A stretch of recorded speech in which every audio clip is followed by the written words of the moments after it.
Bismillahirrahmanirrahim. Raditu billahi rabba wa bil islami dina wa bi Muhammadin nabiyya wa rasula. Rabbi zidni ilma warzuqni fahma wa wasi' fiyya rizqi wa barik li fima razaqtani waj'alni mahbuban fi qulubi ibadika waj'alni wajihan fid dunya wal akhirah wa minal muqarrabin ya katsiran nawal wa ya hasanan fi'al wa ya qa'iman bila zawal wa ya mubdi'an bila misal falakal hamdu wal minnatu wasyarafu ala kulli hal. Amin, amma ba'd. Dalam kesempatan ini saya ingin menyampaikan istilah yang selalu menjadi perbincangan dalam sejarah Islam, yaitu Khawarij. Khawarij itu berbeda dengan komunitas Ahlus Sunnah wal Jamaah. Komunitas Ahlus Sunnah wal Jamaah itu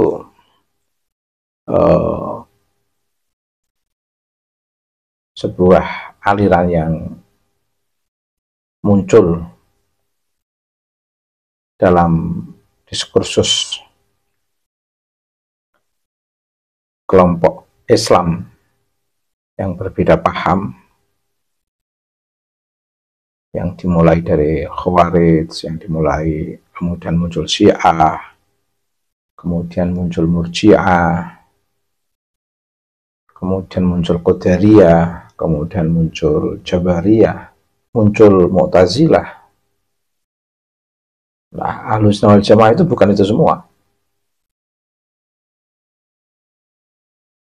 Yang secara konsepsional ya mengacu ajaran Nabi yang diwariskan oleh Nabi kepada para sahabat, berlanjut ke tabi'in, berlanjut ke tabi'in sampai ke ulama, yang kesemuanya tidak memutus jaringan keilmuan yang bersumber dari wahyu, dari Nabi, dan dari salafus sholihin, yang secara ini kalau dilihat dari perspektif keberlangsungan keberagamaan dari perkembangan kebudayaan Islam dari Nabi hingga para ulama, bahkan kebudayaan Islam yang didasarkan kepada keberlangsungan nilai dari kurun waktu generasi ke generasi, ini juga telah dibawa oleh para wali songo di Nusantara. Dan hal yang sama dari modeling wali songo yang diambil dari modeling Nabi, ini juga dilanjutkan oleh para generasi beliau, baik secara biologis maupun secara genealogi keilmuan,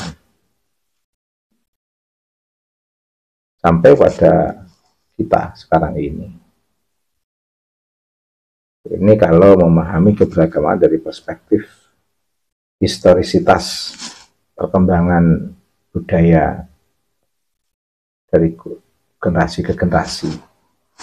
Tapi kalau dipahami dari sisi keilmuan, ya ditandai dengan sanad-sanad kajian keilmuan yang diistilahkan dengan istilah kajian aturos, khasanah abad pertengahan, yang mampu membentuk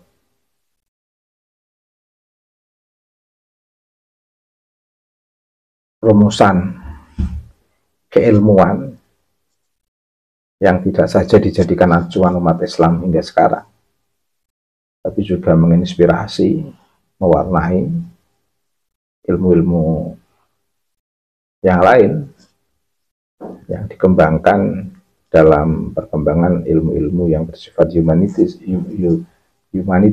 ilmu-ilmu yang terkait dengan nilai-nilai kemanusiaan, atau yang terkait dengan saintifik murni, dengan biologi, kimia, kedokteran, dan lain sebagainya.